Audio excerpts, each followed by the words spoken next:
हमारे चैनल पे आपका स्वागत है। क्या आप भी टर्म इंश्योरेंस को लेकर दुविधा में हैं? कौन सी होगी सही इंश्योरेंस कंपनी आपके टर्म इंश्योरेंस के लिए? आपके इन सब प्रश्नों का उत्तर है इस वीडियो में। खरीदे सही टर्म इंश्योरेंस और फिर जिए जिंदगी शौक से। ये है आपके सामने क्लेम रेशियोज की डिटेल्स। ये सारा डेटा हमने उठाया है IRDA की मार्च 2021 की एनुअल रिपोर्ट से। अब अगर आप अपने घर के जिम्मेदार अर्निंग मेंबर हैं और टर्म इंश्योरेंस लेने के बारे में विचार कर रहे हैं तो इस रेशियोज की डिटेल्स को समझना आपके लिए ज़रूरी है।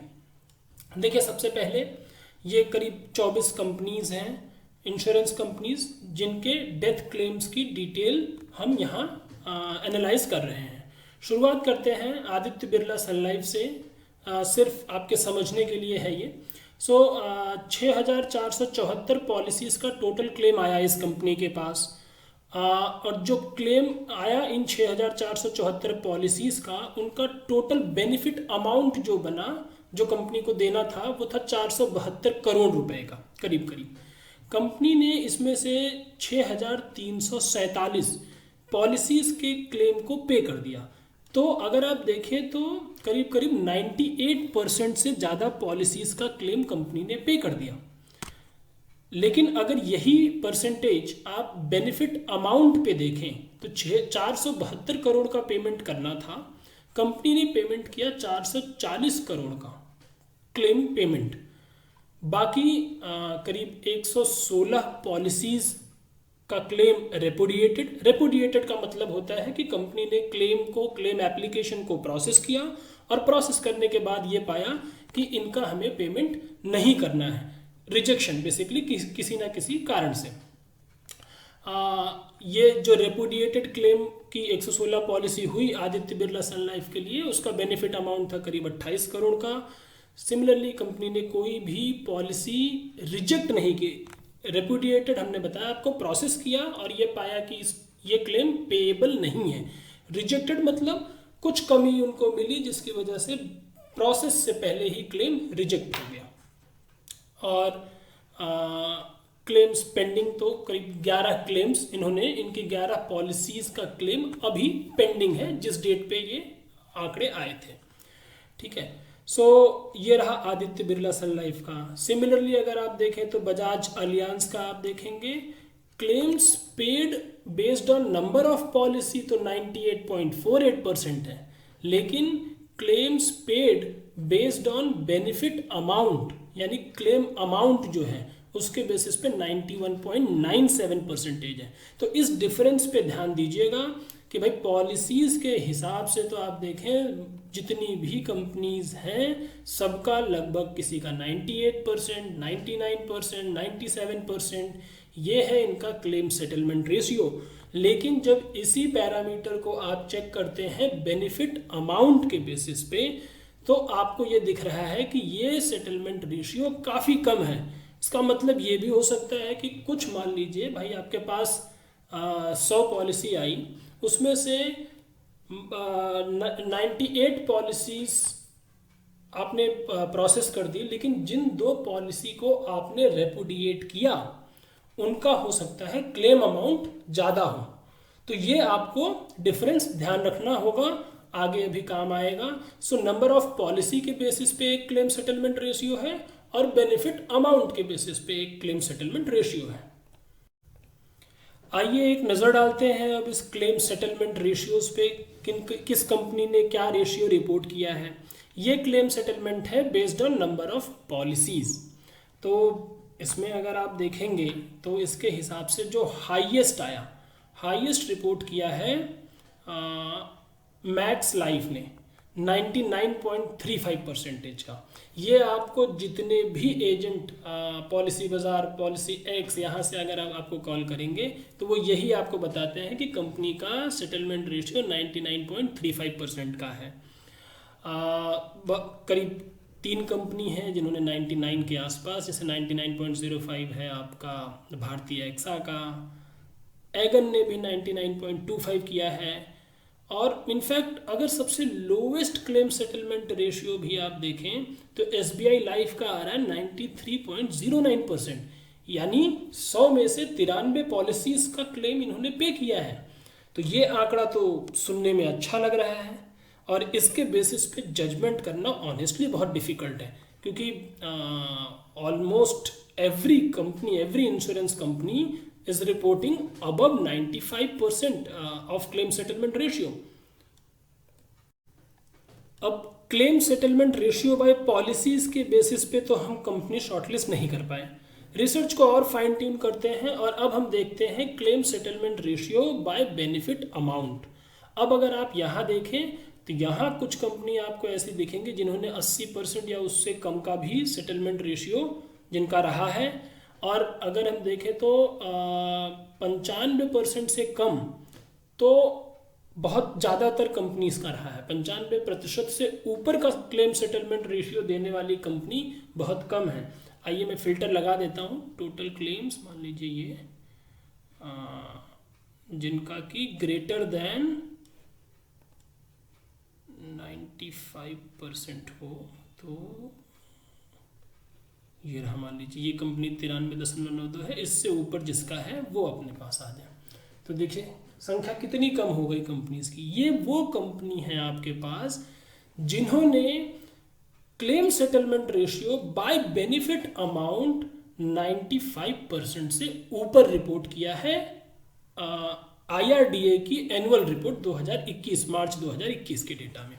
इसमें है आपके पास नाम एगन जिसने आपको दिया है 98.64%, अवीवा 95%, भारतीय एक्सा 98.5%, कोटक महिंद्रा का 95.47 है, LIC ने आपको दिया है 95.76%।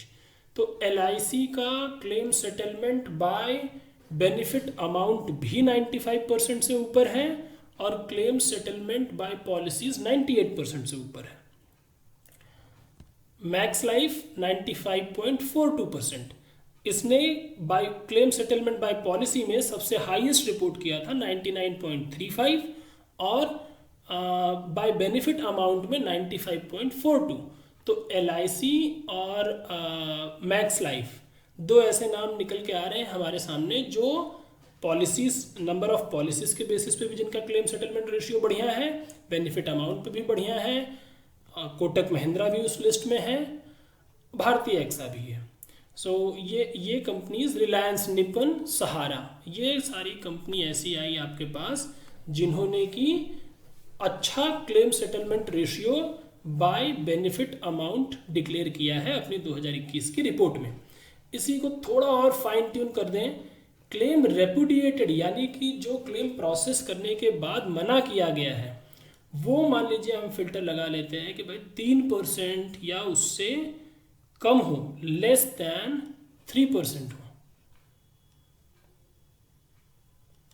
तो अगर ये इससे कम है तो अब ये कंपनी हमारे पास हो गई जिन कंपनीज का सेटलमेंट रेशियो भी अच्छा है और जिन्होंने प्रोसेसिंग के बाद क्लेम्स मना कम किया है।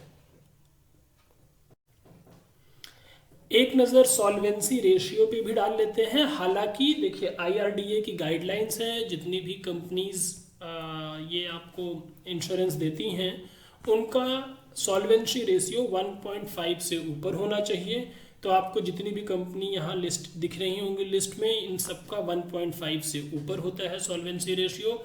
आपकी समझ के लिए बताते चले, सॉल्वेंसी रेशियो का मतलब है कि भाई उस कंपनी के पास टोटल जो एसेट्स हैं और जितनी उसकी टोटल लाइबिलिटीज़ हैं, तो एसेट जो है वो लाइबिलिटी के कम से कम 1.5 गुना होने चाहिए ताकि वो कंपनी अपने लॉन्ग टर्म जो उसके पास डेट लाइबिलिटीज़ हैं उनको वो मीट कर पाए। इसमें आप देखो तो यहाँ कोई विशेष चिंता की बात नहीं, क्योंकि IRDA गाइडलाइंस के हिसाब से ही 1.5 से ऊपर सारी कंपनीज का है। फिर भी जितना अच्छा उतना बेहतर। तो ये एक रिपोर्ट आपके सामने, ये भी आप चेक कर सकते हैं टर्म इंश्योरेंस कंपनी डिसाइड करने से पहले।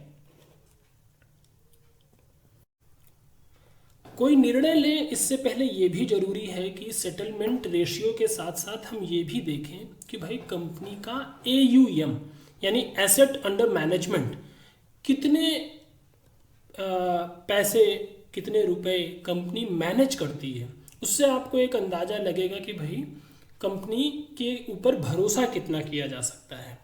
तो ये जो चार्ट अभी आपको स्क्रीन पे दिख रहा होगा, इसमें आपको बाकी किसी कंपनी के बारे में कुछ पता ही नहीं चल रहा होगा, क्योंकि अकेले LIC की लाइन इतनी लंबी है कि इसने सबको ओवर पार किया हुआ है। थोड़ी देर के लिए हम LIC को इस लिस्ट से फिल्टर आउट कर देते हैं। अब आप कुछ समझ पाएंगे। तो अगर आप ध्यान से देखिए तो बाकी कंपनीज जैसे एगन, एजिस फेडरल, अवीवा, भारतीय एक्सा, इन सब का AUM बहुत कम है। तो इसका ये मतलब नहीं है कि भाई इनसे कोई पॉलिसी नहीं ले रहा है, लेकिन अगर आप रिसर्च कर ही रहे हैं तो बेहतर है कि आप ऐसी कंपनीज के साथ जाएं जो जिनका AUM अच्छा है, ज़्यादा है। सो अगर हम देखें तो Aditya Birla Sun Life, Bajaj Allianz, HDFC Life, ICICI Prudential, Kotak Mahindra, Max Life और SBI लाइफ और टाटा AIA, यही वो कंपनी हैं। और ऑब्वियसली इनके साथ जैसे ही मैं आपको अभी LIC इस लिस्ट में ला दूंगा तो सबसे ज़्यादा तो LIC का है। तो मेरी नज़र में यही वो कंपनी है जिन्हें आपको शॉर्टलिस्ट करके और आगे कंपैरिजन करना चाहिए। अब हमने AUM के बेसिस पे रिलायबिलिटी के आधार पे 24 में से 11 कंपनीज को शॉर्टलिस्ट कर लिया है। इसमें अगर आप देखें तो जो पॉलिसी वाला हमने पहले भी देखा था कि भाई ज़्यादातर कंपनीज के 98% से ऊपर ही हैं। जो ये लिस्ट भी आई है हमारे पास, इसमें एक 97.9 करीब करीब 98 ही है ICICI प्रू का भी, और SBI लाइफ ने सबसे कम रिपोर्ट किया 93 का। तो ठीक है, इसके बेसिस पे कोई जजमेंट हो नहीं पाएगा। अमाउंट वाले CSR पे फिर से एक बार आते हैं। ये इन 11 कंपनीज का अगर आप देखें तो settlement ratio based on benefit amount, इसमें आप पाएंगे जितनी रिलायबल कंपनीज इंश्योरेंस वाली हैं इसमें से अब हमने देखा ही था 95% से ऊपर तो बहुत ही कम है। अगर मैं उसको 90% भी कर दूं, इसको मान लीजिए मैं 90% भी कर दूं, ग्रेटर देन 90 भी कर दें अगर हम, तो आप देखेंगे कि अब हमारे पास जो लिस्ट बचती है उसमें 1 2 3 4 5 6 7 ये कंपनी आ गई। साथ में Aditya Birla, Bajaj Allianz, Kotak Mahindra, LIC, max life, PNB MetLife और रिलायंस निपल। अब अगर आप ध्यान से देखें तो ICICI प्रू और SBI लाइफ, साथ ही HDFC लाइफ, 3 बड़े नाम इससे बाहर हो जा रहे हैं अगर आप claim settlement ratio by benefit amount देखेंगे तो। हालांकि इसका ये मतलब नहीं है कि वो कंपनीज खराब हैं, लेकिन जो 2021 का डेटा है इसके हिसाब से उनका क्लेम सेटलमेंट रेशियो कम आया है। कम के कारण कई हो सकते हैं, कंपनीज ने कम दिया है या जो पॉलिसी होल्डर्स हैं उन्होंने गलती भी की है। आगे हम देखेंगे कैसे क्लेम रिजेक्शन से बचना है, लेकिन ये डेटा आपके सामने है। इसी लिस्ट को थोड़ा सा और शॉर्ट लिस्ट कर लिया जाए, फाइन ट्यून कर लेते हैं। भाई क्लेम रेपुडिएशन रेशियो हमने 3% किया था, 5% कर लेते हैं, एटलीस्ट इससे कम हो। तो आप देखेंगे तो अब ये लिस्ट और छोटी हो गई। आपके पास सिर्फ बचे Kotak Mahindra, LIC, max Life और रिलायंस निपल, जो हमारे हिसाब से भाई क्लेम सेटलमेंट रेशियोज, AUM, इन सब के बेसिस पे अगर हम देखें तो ये ऐसी कंपनीज हैं जिनके हमें टर्म इंश्योरेंस को कंसीडर करना चाहिए। अब सबसे ज़रूरी चीज़, एक बार प्रीमियम पे भी नज़र डाल लें, कौन कितना महंगा है, कौन कितना सस्ता है। यह आ गया आपके सामने शॉर्ट लिस्टेड कंपनीज का प्रीमियम। इसमें हमने जानबूझ के ICICI प्रूडेंशियल, HDFC लाइफ को भी रखा हुआ है PNB मेटलाइफ के साथ, क्योंकि उनका CSR रेशियो 2021 के डेटा में ज़रूर कम है, लेकिन कंपनीज वो अच्छी हैं तो आप कंपैरिजन में उन्हें भी साथ रखिए। सो अगर आप देखें तो LIC का टेक टर्म ऑनलाइन, ये टेक टर्म जो है उनका टर्म इंश्योरेंस पॉलिसी ये ऑनलाइन ही मिलती है। मैंने ऑनलाइन वाला ही पकड़ा है क्योंकि ऑफलाइन जो पॉलिसी है LIC की वो आपको इससे करीब 50 से 60% महंगी मिलेगी प्रीमियम। सो बाकी सबका भी हम ऑनलाइन ही कंपेयर कर रहे हैं। सो LIC का टेक टर्म आपको मिलेगा 15,293 रुपये, यानी करीब करीब 15,300 रुपये का एनुअल प्रीमियम। 1 करोड़ रुपए का आपका सम अश्योर्ड होगा। और ये मैंने ये माना है कि मान लीजिए आपकी उम्र 35 साल है और 30 साल के लिए आप पॉलिसी ले रहे हैं, यानी आप 65 साल तक के लिए अपने आप को कवर कर रहे हैं टर्म इंश्योरेंस के थ्रू। 35 साल आपकी उम्र है, 30 साल पॉलिसी का टेन्योर रहेगा। ठीक है, अगर आप ये भी ध्यान रखिएगा, अगर आप पॉलिसी जितने जल्दी लेते हैं, जैसे मान लीजिए किसी की उम्र 30 है या 25 साल है, तो अगर आप 25 साल पे शुरू करेंगे तो ये प्रीमियम आपको और कम पड़ेगा, 10, 15, 20% का उसमें जो है और आपको कम होगा प्रीमियम। ये आपका 15,300 रुपये के करीब का प्रीमियम बन रहा है LIC का 1 करोड़ रुपए का। मैक्स लाइफ का आता है 15,414 रुपये। PNB मेटलाइफ आपको दे रहा है 14,836 में। 17,955 रुपये ICICI प्रूडेंशियल का है। एक चीज़ अगर आप देखिए तो परसेंटेज वाइज तो CSR में इसकी परफॉर्मेंस ख़राब थी, लेकिन जितने प्राइवेट प्लेयर्स हैं तो उस डेटा में जो सबसे ज़्यादा अमाउंट सेटल किया था वो ICICI प्रूडेंशियल ने ही सेटल किया था। इनकी पॉलिसी महंगी भी है। HDFC लाइफ 13,503 में। सबसे सस्ता इस लिस्ट में एडेलविस टोक्यो है जो 11,773 में। कोटक 14,750 में। मिला जुला के समझ ये आ रहा है कि भाई 1 करोड़ की पॉलिसी अगर आप सम एश्योर्ड लेते हैं बिना किसी एडिशनल राइडर के, वो टर्म इंश्योरेंस लेते समय कंपनी आपको बोलेगी accidental benefit, critical illness benefit, अलग अलग वो राइडर एड ऑन्स हैं, उन सबको हटा के सिर्फ टर्म इंश्योरेंस की बात की जाए तो 1 करोड़ के सम एश्योर्ड के लिए 30 साल का पॉलिसी टेन्योर और 65 साल की उम्र तक का अगर आप कवरेज ले रहे हैं तो करीब करीब 15,000 16,000 के आसपास आपका एनुअल प्रीमियम आ रहा है। और ये प्रीमियम हर कंपनी का ये हमको ये दिख रहा है, मैंने हाईलाइट कर रखा है कि 18,000 के करीब आपका ICICI प्रूडेंशियल और 11,000 के करीब आपका 11,500 एडेलविस टोक्यो। ये एक रेंज बन गई। लेकिन अगर आप मेरी राय पूछेंगे तो भाई LIC कंपनी आपको 65% से ज़्यादा का मार्केट शेयर अकेले होल्ड कर रही है।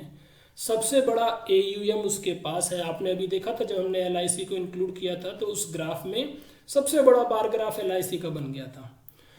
पॉलिसी का रेट आपको 15,000 में मिल रहा है। ऑनलाइन अगर आप खरीद सकते हैं तो मेरी चॉइस LIC है।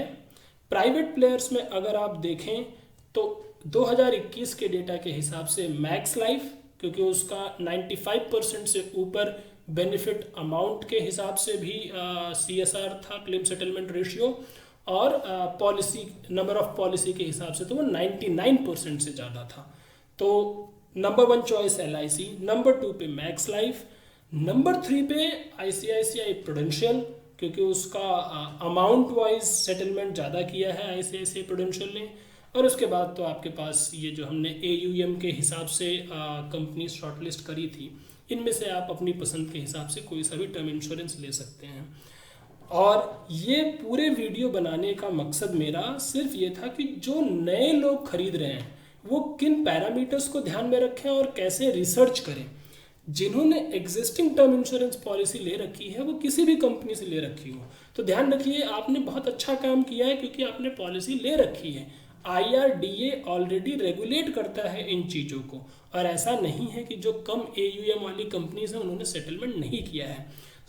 वीडियो का उद्देश्य आपने अगर कोई ऑलरेडी पॉलिसी ले रखी है उसके बारे में कुछ नेगेटिव बोलना नहीं है, बल्कि रिसर्च कैसे की जाए और जो लेटेस्ट डेटा है उसके हिसाब से कौन सी कंपनी बेहतर लग रही है ये बताना है।